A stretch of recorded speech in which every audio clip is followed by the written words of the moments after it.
šīs paaudzes un nākamo paudžu uzdevums apzināties, ka mēs esam ļoti spēcīgi radītāji, un mēs būtībā varam lietas, mēs esam tie, kas savu dienu rada.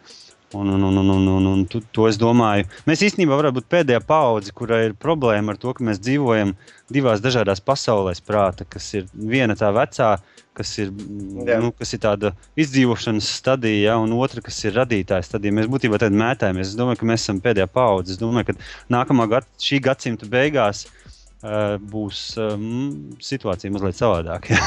Es te par šito radītāju to posmu, es tev gribu padalīties. Es nezinu, vai es tev tā stāstīju to tik sīki, bet katrā ziņā tiem, kas klausīsies šito materiālu, viennozīmīgi neesmu to stāstījis. Tad, kad bija viens laiks, kad es intensīvi sāku nodarboties ar meditāciju. Es paralēli centos izzināt lietas un tā tālāk. Un, jo kas ir meditācija? Tas, ka tu apklusini to pērtiķa balsi. Tu arī pats apklusti, ja? Un tu ļauj savam prātam atpūsties. Un tad, kad tu atkal paskaties uz visu to, tavs pērtiķa prāts vēl nav ieslēdzies, un tu esi iemācījies tā kā, viņu apklusināt bišķiņu. Ja pirms tam domas muģēja, man katru dienu muģēja domas visu laiku, tad es iemācījos viņu tā, tās balsis vienkārši, liekās nevajadzīgās, tā kā apklusināt. Un tad es ievēroju to tajā brīdī, es gāju vairāk pie dabas un tā tālāk, un tas ir tad, kad man neapzināti vērās vaļā tas tāds simbioze ar pasauli, vismaz manējo apkārtējo pasauli, kuru, kā es teicu, es iemācījos spēlēties ar ikdienu. Tieši tā. Kā tas izpaudās?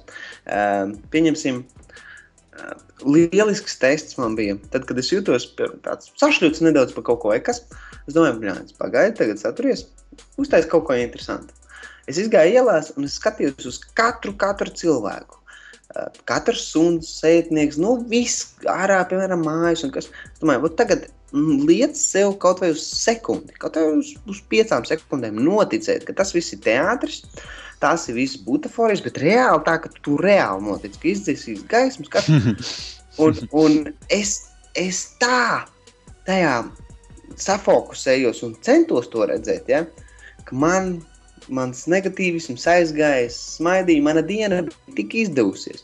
Un visādākas tādas spēles, kad vienreiz arī es prātā savāps laiku, tu uzdev kaut kādu jautājumu, kāpēc tas ir tā un tā un tā un tā un tā.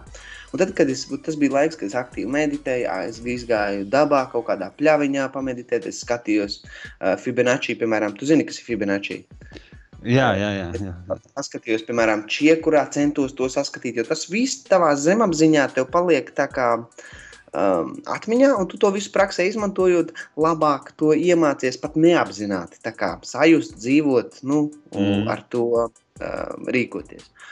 Un es braucu autobusā, un man bija tas jautājums, es paskatos pa logu, un nedomāju, kāda ir sakritība, kad 6 veikalu nosaukumu, tajā brīdī, kad es gar viņiem braucu garām, kuriem es esmu braucis ikdienā, un neesmu uzdevis to jautājumu it kā un tā, viņi uz manu tā brīža, manu svarīgo jautājumu, kas man tā kā es biju sašļutis, ja, kāpēc tā, ja, izveidoja perfekti loģisku, to es gribu uzsvērt, perfekti loģisku teikumu, kas atbildēja uz visām manām raizēm.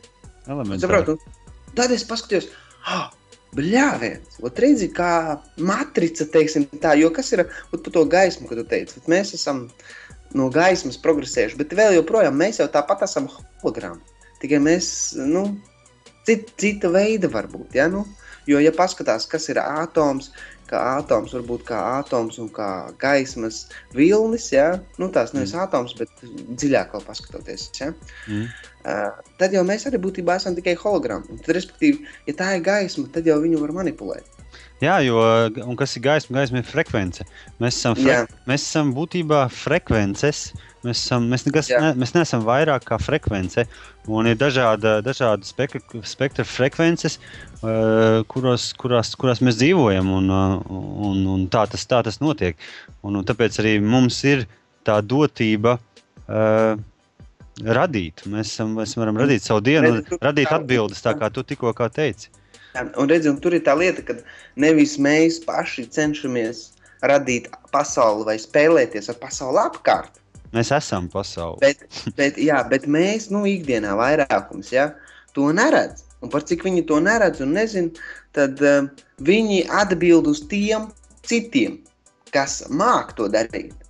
Teiksim tā, iedomājies divus cilvēkus, Viens iedomāsies, un viņš teiks, bļāvens, un es gribu, lai vienkārši man kāds tāpat atnes saldējumu, Un otrs cilvēks, kas nav tajā, kas nemāk, teiksim, rīkoties ar to, viņš ies tāds noguļš, teiksim, bļāvens, man ir tik slikti un tik slikti, un viņš bļāvens, jāiet pasūdzēties par savām sliktajām lietām, pie tā un tā, nopirkšu viņam saldējumu. Saprotu, viņš negribot ir atbildējis uz tā pirmā cilvēka pasaules veidojumu, Lai gan pats savā pasaulē viņš neko nedara. Viņš tikai saprot, ko es domāju. Es saprotu tavu ideju. Jā, tieši tā. Mēs jau vispār, tu tur ieminējies par, mēs runājam arī bišķi kādu laiciņu atpakaļ par to, teiksim, par mēdiem, kā viņi ietekmē visu. Un pamatā tā ir ļoti vienkārši. Mēs esam būtnes, kuras vienu otru ietekmē visu laiku un visu dienu. Mēs kaut kādā veidā ietekmējam. Un jautājums, es te uzdošu tad jautājumu, kurš telpā spēs ietekmēt, teiksim, 3 cilvēku telpā ir, kurš būs tas, kurš ietekmēs pārējos 2?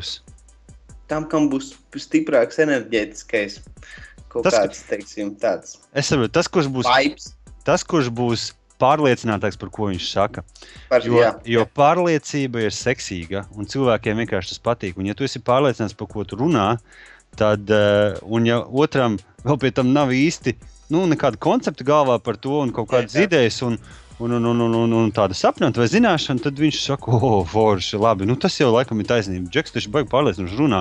Un tagad, ja tev kāds žurnālists pārliecinoši stāsta, cik eiro ir labs un cik ir vispār lietas labas un cik viss notiek forši un tā, un ka tas ir tas, kas tev vajadzīgs ir. Pasaulē uzlaist vienu lielu atomeni ar smaidu uz lūpām, ja viņi to pateiks uzvalkā un ar puķiem uz galdiņa, un vēl pēc tam, ka tu jau uz to cilvēku 15 gadus jau televīzijā skaties jau visu laiku, un viņš jau to saka, vajadzētu taču būt taisnībai, ko tu, tā, un tāda mēs esam. Kultismā, teiksim, tādās mazākās kliķēs. Pieņemsim, ja paskatās kultismu. Jā. Tie visi stiklu mazgājamo dzeršanas gadījumu un tādu variantu pieņemsim, Jā. Tur noteikti kāds ir ar pārliecību un stiprāks tajā vidē, kurš ietekmē pārējos mierīgi tieši tā. Teiksim, tu pavēro kaut vai savu darba vietu vai kaut ko tādu, tur cilvēki, tur visu var ļoti labi novērot. kurš pieņem kura idejas, tā. Jā. Protams, ja tu pie kāda pieredz klāt, kurš tikai, kaut ko cilā, un tad tu viņam pasaki, es tev gribu pastāstīt ļoti interesantu lietu par kvantu fiziku, un tad tu tur sāc stāstīt kaut ko, Protams, kad viņš domās, tas gan ir idiots, man liekas. Viņš tev tur tā kā betepšā aiziet mājās, viņš tu būs radījis iespēju, ka tu esi ķipa gudrs. Tā. Bet arī nevienmēr. Nevienmēr, jā. Jā, redzi, kas ir, teiksim tā, bija vienam Krievu kaut kādam arī militārais, kaut kāds komandieris tur veids, kāds nemācīšu pateikt, kas viņš tur bija. Bet viņam bija tāda baigi labā doma, saprotu, kāpēc, piemēram, cilvēkiem nesanāk, ka cilvēkiem bieži atrast to kopīgo valodu, kāpēc rodās tā konflikti, Un nevis tāpēc, ka cilvēki domā varbūt dažādas lietas, varbūt pat viņi vienādi domā plus mīnus, bet vienkārši viņu skats uz lietām ir pavisam no citiem leņķiem, kas nekad nesastapsies. Kā piemērs, iedomājies, ja tev iedod 6 sērkociņus, un pasaka, uztaisi 4 vienādu malu 3 stūrus. Viens centīsies uz galda plaknes viņus salikt, un nekad viņam tas neizdosies. Tas nav iespējams.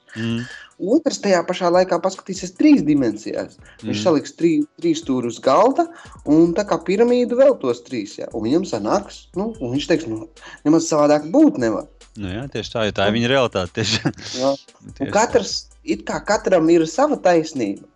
Kas ir, katram ir tā taisnība, bet tikai viss atkarīgs kādā dimensijā, teiksim tā, tu tajā skaties.